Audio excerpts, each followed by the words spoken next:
नमस्कार विद्यार्थी मित्रांनो, आज पुन्हा एकदा आपलं शिरूर पॅटर्न या ऑनलाईन प्लॅटफॉर्ममध्ये मनापासून हार्दिक स्वागत। येणाऱ्या 20 जानेवारी 2024च्या इयत्ता 5वीच्या नवोदयच्या परीक्षेसाठी आपण दररोज अतिमहत्त्वाचे 10 प्रश्नांचं विश्लेषण तुमच्या मोबाईलवर त्या ठिकाणी ॲपच्या माध्यमातून यूट्यूबच्या माध्यमातून येत आहे।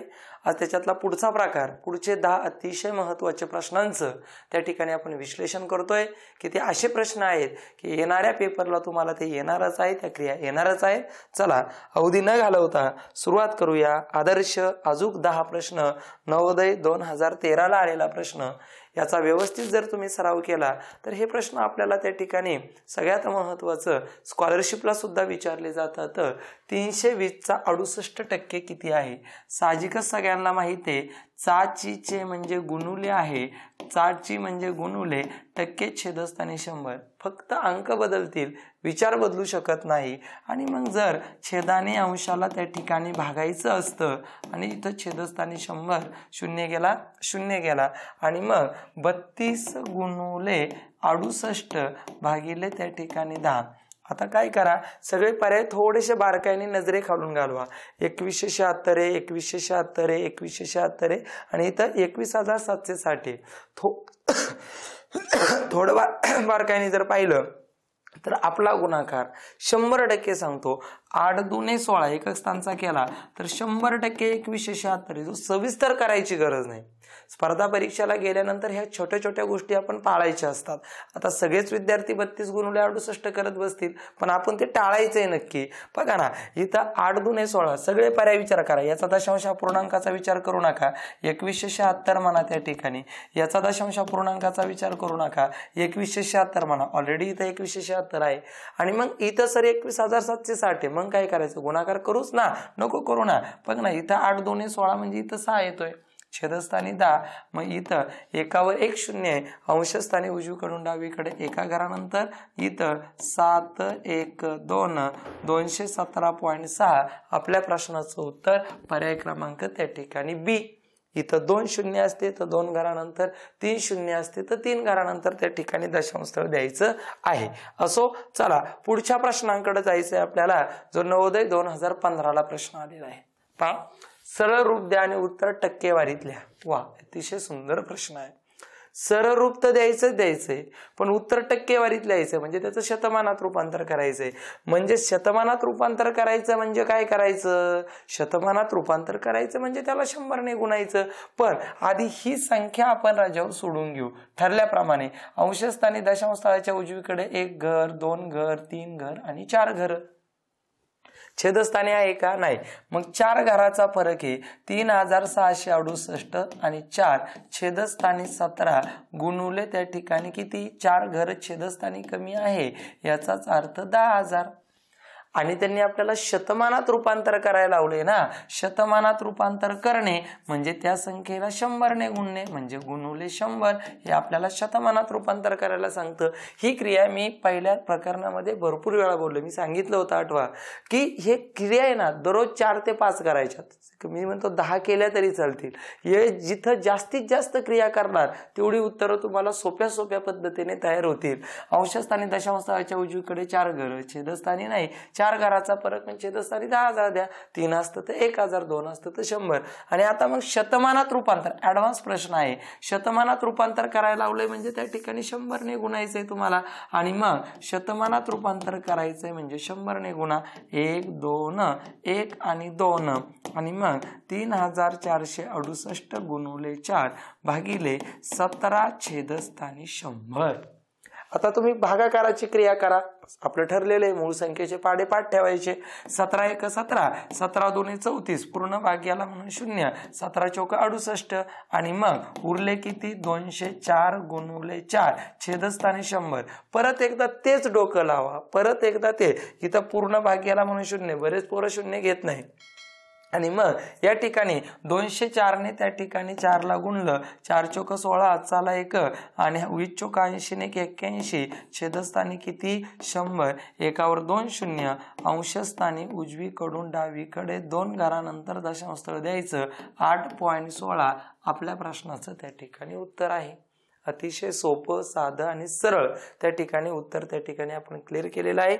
असो, चला पुढच्या प्रश्नाकडे जायचंय. नवोदय 2015 10.01 टक्केवारीत रूपांतर करा. परत एकदा, दशांश अपूर्णांक असू, व्यवहारी अपूर्णांक असू, पूर्णांकयुक्त अपूर्णांक असू किंवा पूर्ण संख्या असू, त्याचं टक्केवारीत रूपांतर करायचं असेल तर त्याला 100% 100ने गुणायचंच.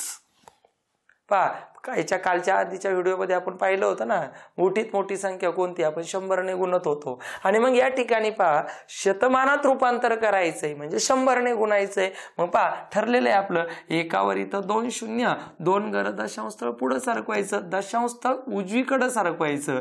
मग इथं नाही, पहिलं घर तुमचा 0 आहे, दुसरं घर 1 आहे, घर संपली, 0 पण संपले. 1001% आपल्या प्रश्नाचं उत्तर आहे पर्याय क्रमांक 3. सराव करा. मग सराव करताना इथं करायचं 1.001 शतमानात रूपांतर करा. सरांनी सांगितलं 100ने गुणा म्हणजेच एकावर 2 शून्य, 2 घर पुढे न्या, काय न्या, दशांश स्थळ.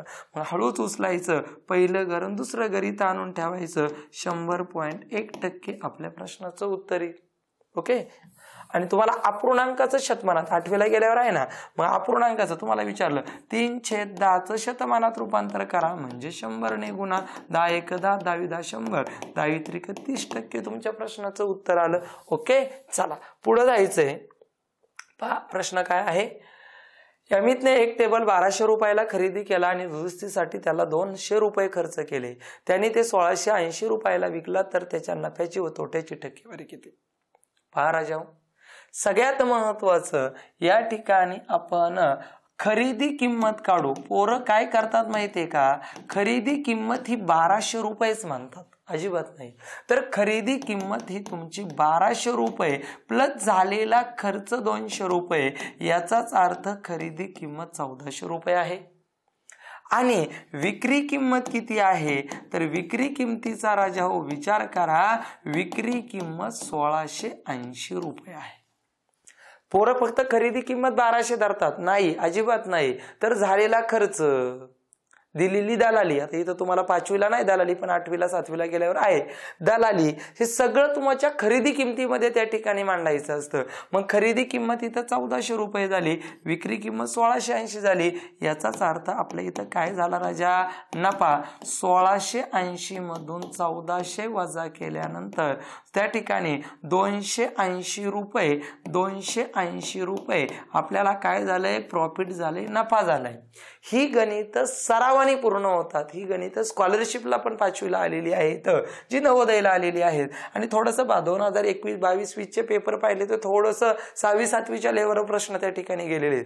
उद्याचा व्हिडिओ एकदम महत्वाचा असणार आहे. काळ, कामवेग आणि वेळवेग अंतराची उदाहरणे घेतलेली आपण. असो, चला या ठिकाणी सगळ्यात महत्वाचं, तुमचा 280 रुपये नफा झालाय ना, तो खरेदी किमतीवर झालाय. खरेदी किंमत आपली 1400, याचाच अर्थ 1400 रुपयावर 280 नफा झाला तर 100वर किती, याचाच अर्थ 280 गुणुले 100 भागिले 1400. ओके, चला 0 गेला, 0 गेला, 0 गेला, 0 गेला, 14 1 14, 14 2 28, उरलेला 0. याचाच अर्थ 20% नफा झाला, प्रॉफिट झालं. पर्याय क्रमांक डी. खरेदी किंमत 1200 नाहीच, मी तुम्हाला सांगितलंय, आणण्यासाठी खर्च लागला, दलाली दिली, अजून काय असेल ते सगळं त्या ठिकाणी, वाहतूक खर्च आला, हे सगळं खरेदी किमतीमध्ये मांडायचं असतं. आणि मग विक्री किंमत 1680, खकीपेक्षा विकी म्हणजे खरेदी किमतीपेक्षा विक्री किंमत जर जास्त असेल तर तो नफाच होतो. नफा 280 झाला, मग तो कोणावर व्यक्त करायचा, तर घेतलेल्या किमतीवर म्हणजे खरेदी किमतीवर. ती 1200 नाहीच आहे, कारण आपल्याला दुकानात आणण्यापर्यंत विकेपर्यंत तिची किंमत 1400 रुपये झाली होती. मग 1400वर 280 आणि शतमानात रूपांतर करायचं सांगितलेलंच, 100ने त्या ठिकाणी गुणायचंय. असो, चला पुढे पहा. परत तसंच गणित आहे नवोदय 2010ला. एका माणसाने एक जुनी सायकल 450 रुपयाला खरेदी केली, तिच्या दुरुस्तीसाठी 50 रुपये खर्च केला आणि ती 600 रुपयाला विकली तर शेकडा नफा, साहजिकच नफा होणार आहे. याचाच अर्थ खरेदी किंमत 450 रुपये आहे आणि या ठिकाणी त्याच्यावर झालेला खर्च 50 रुपये आहे. याचाच अर्थ खरेदी किंमत 500 रुपये झाली. फायनल 500 रुपये झाली। आता या ठिकाणी आपल्याला विक्री किंमत दिलेली त्यांनी आणि मग विक्री किंमत किती रुपये आलेली रे राजा हो 600 रुपये। खरेदी किंमत वाहतूक खर्च दलाली अजून काय असेल ते सर्व वस्तू दुकानात येईपर्यंत सर्व खर्च हा खरेदी किमतीमध्ये असतो। मग या ठिकाणी नफा झालेला आहे, नफ्याचं सूत्र आहे विक्री किमतीतून खरेदी किंमत वजा करायची, याचाच अर्थ 100 रुपये नफा झाला आपला। आणि ठरल्याप्रमाणे नफा तोटा सगळ्या वस्तू सगळ्या गोष्टी ह्या खरेदी किमतीवर काढायच्या असतात। 500वर 100 तर शतमान म्हणजे 100वर किती आणि मग 100 गुणुले 100 भागिले त्या ठिकाणी 500 आणि मग 0 0 0 0 5 1 5 5 2 10 उरलेला 0 20% त्या ठिकाणी नफा झालाय। पर्याय क्रमांक बी तुमच्या प्रश्नाचं उत्तर। चला पुढे जायचंय। नवोदय 2013 15,000 रुपये रक्कम सरळ व्याजाने 8 वर्षांनी 25,800 रुपये होते, तर व्याजाचा दर साल दर शेकडा किती? साहजिकच आहे। पहा तुम्हाला पहिल्यांदा सरळ व्याजाचं सूत्र म्हणा, आपल्याला स्कॉलरशिपला 4 उदाहरणं आलेली बरं। मुद्दल गुणुले दर गुणुले काळ भागिले 100। मुद्दल तुझी किती रुपये आहे? तर मुद्दल आहे तुमची 15,000 रुपये। दर किती आहे? तर दर 8%। काळ किती आहे? तर काळ आपल्याला त्या ठिकाणी काढायचा आहे, आपल्याला काळ दिलेला आहे 8 वर्ष, आपल्याला दर काढायचा आहे, छेदस्थानी त्या ठिकाणी 100 आणि आपल्याला सरळ व्याज गरजेचं आहे। आणि मग राजा तुला सरळ व्याज काढायचे असेल तर राशीमधून तू म्हणजे तुझी मुद्दल दिलेली आहे ती वजा कर। रास तुझी 25,800 रुपये आहे आणि मुद्दल 15,000 रुपये आहे, त्या ठिकाणी 10,800 रुपये तुमचा काय झालेला आहे? सरळ व्याज झालेलं आहे 8 त्या ठिकाणी वर्षाचं आणि मग 10,800 आणि मग आपल्याला व्याजाचा दर काढायचा आहे, गुणुलेचं भागिले आणि भागिलेचं गुणुले 10,800 गुणुले 100 भागिले 15,000 गुणुले 8 बरोबर व्याजाचा दर। ओके आणि मग या ठिकाणी 0 गेला 0 गेला 0 गेला 0 गेला 0 गेला 0 गेला। आता भाग द्यायचा आहे आपल्याला।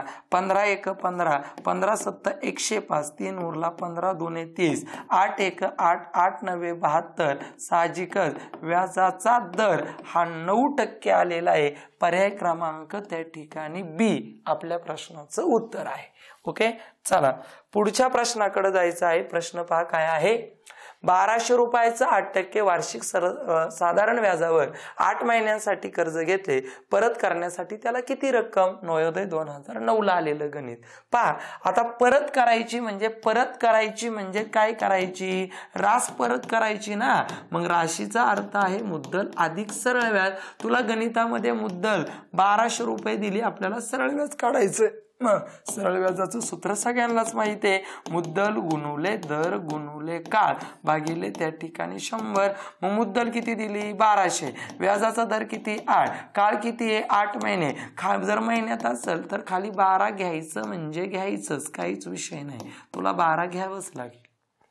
आणि मग या ठिकाणी 0 0 0 0 याचाच अर्थ 8 8 64 छेदस्थानी 12 12 गेला 12 गेला 64 रुपये तू लेशील। तू 64 रुपये मागे नेऊन नाही देणार, तू काय नेऊन देणार आहे? तर तू रास नेऊन देणार आहे, म्हणजे घेतलेली मुद्दल आणि झालेलं सरळ व्याज तू नेऊन देणार आहे, याचाच अर्थ 1264 रुपये नेऊन देणार आहे।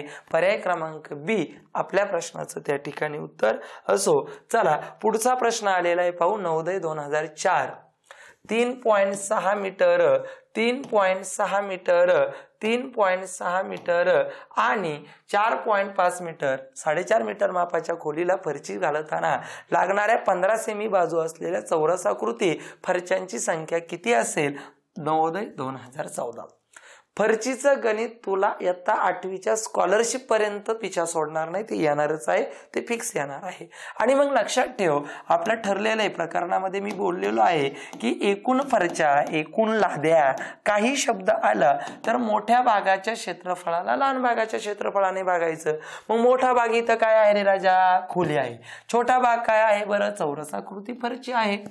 मग तू खोलीमध्ये फरची बसवणार आहे का फरचीमध्ये खोली बसवणार आहे? साहजिकच खोलीमध्ये फरची बसवणार आहे। याचाच अर्थ खोलीचं क्षेत्रफळ ला त्या ठिकाणी फरचीच्या क्षेत्रफळाने भागायचंय.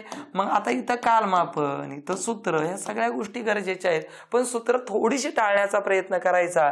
खोलीचं क्षेत्रफळ म्हणजे खोली ही आयताकृती दिलेली आहे, आयताचं क्षेत्रफळ लांबी गुणुले रुंदी आहे, आणि फरची जी आहे फरचीची चौरसाकृती आहे, चौरसाचं क्षेत्रफळ बाजू गुणुले बाजू आहे.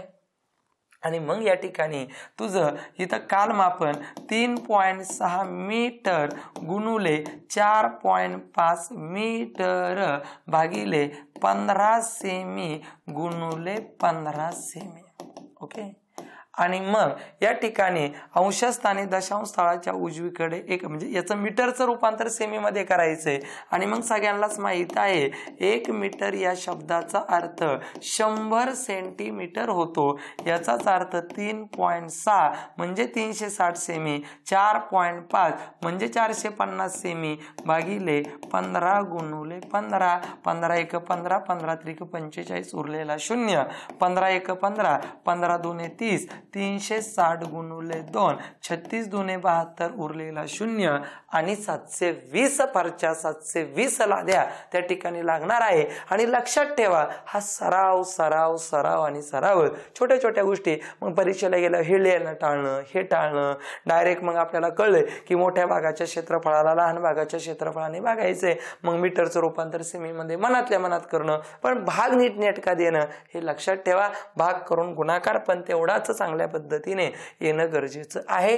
पहा पुढे काय दिलंय, चौरसाची परिमिती आणि त्याच्या क्षेत्रफळा इतकी असेल तर बाजू किती. अतिशय सोपा तक्ता मी तुम्हाला करून दिलेला आहे.